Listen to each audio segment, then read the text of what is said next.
show your face. Show your face, please, with sugar on top.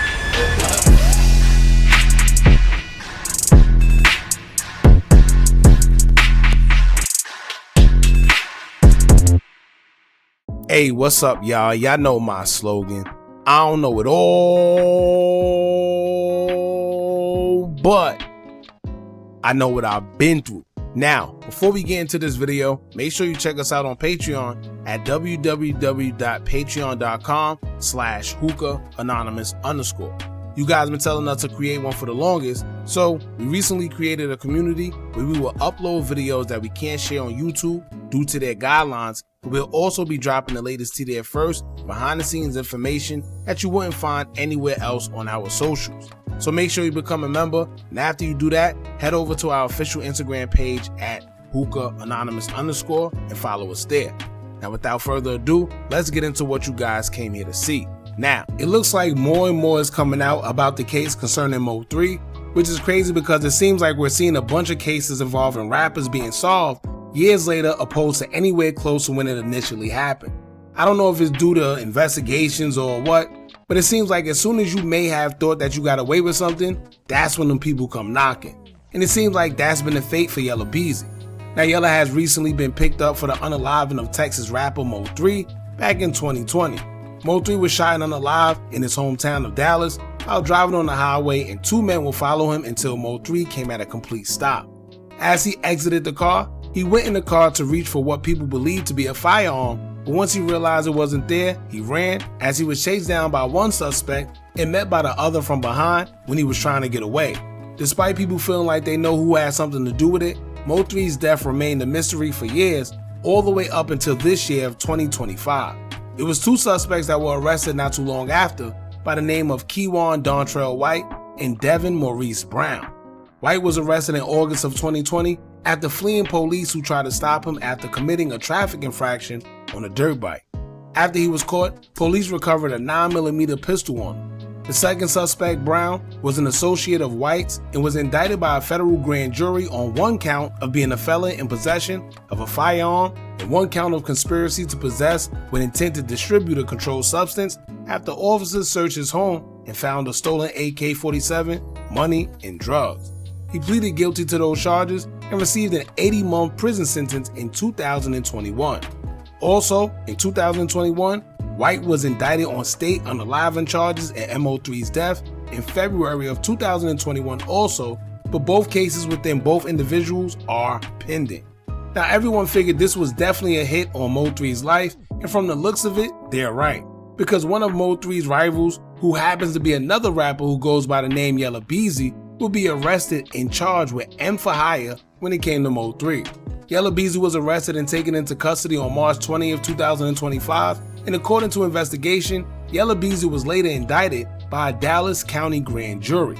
Investigators say that Yella Beezy hired Keywan White to unalive MO3, and he has been hit with capital M while remuneration and bond was set at $2 million for sure.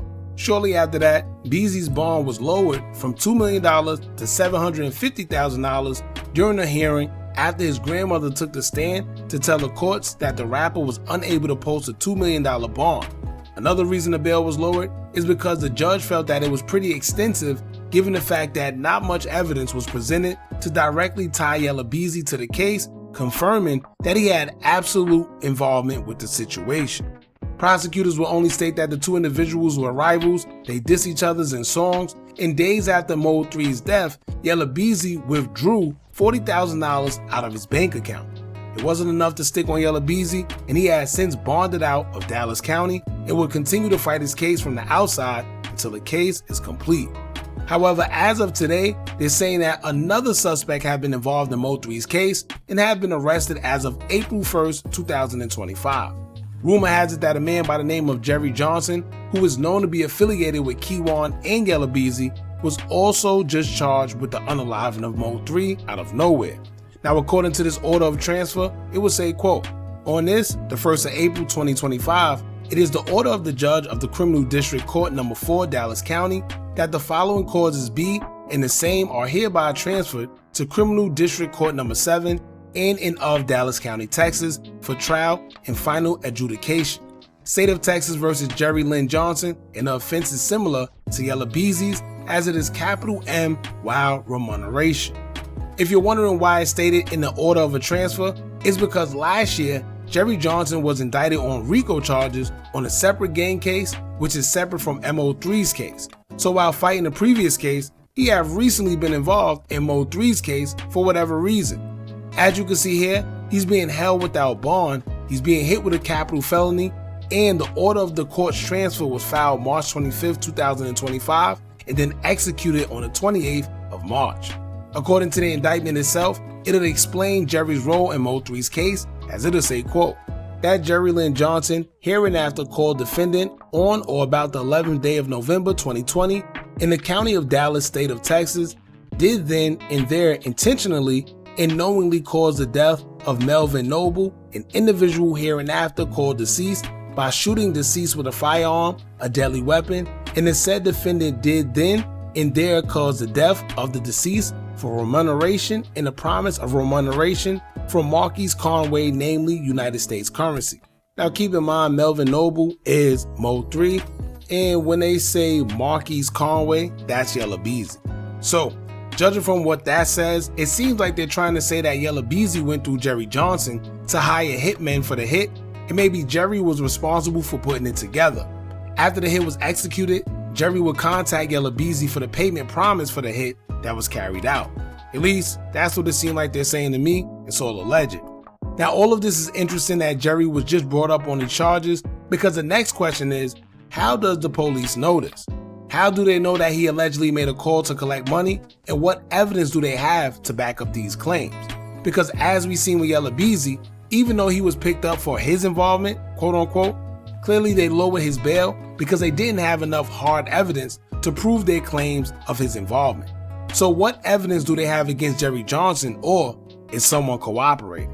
On another note, Keywan White just did an interesting live recently from jail where he seemed happy and let it be known that he's coming home soon. God damn, what we doing this bitch? I've been home soon, for real, no cap. Now, I don't know if he's just being optimistic about his situation, or maybe he says he's coming home because he knows something that we don't know. On top of that, he also did an interview with real life street stars where he was kinda alluding that someone else was telling on the situation, but it wasn't him. Keywan had been called out on social media as a snitch before, but no one had any real evidence as to why they feel he told, aside from social media propaganda and people trying to put pieces to the puzzle. But Yella Beezy being locked up and another person randomly being inserted into this case, it's clear that somebody is biting the cheese. Keep in mind that MO3 passed away in 2020. It's been 5 years and the case is still ongoing and people are still being wrapped up for it. I guess we'll just have to wait and see how it goes, but until then, rest in peace MO3. Y'all jump in the comments and let me know what y'all think about this. Don't forget to like, comment, share, and subscribe. Hit that bell so you're notified every time we drop new content. And remember, as long as you keep on watching, I'ma keep on dropping. I'm out.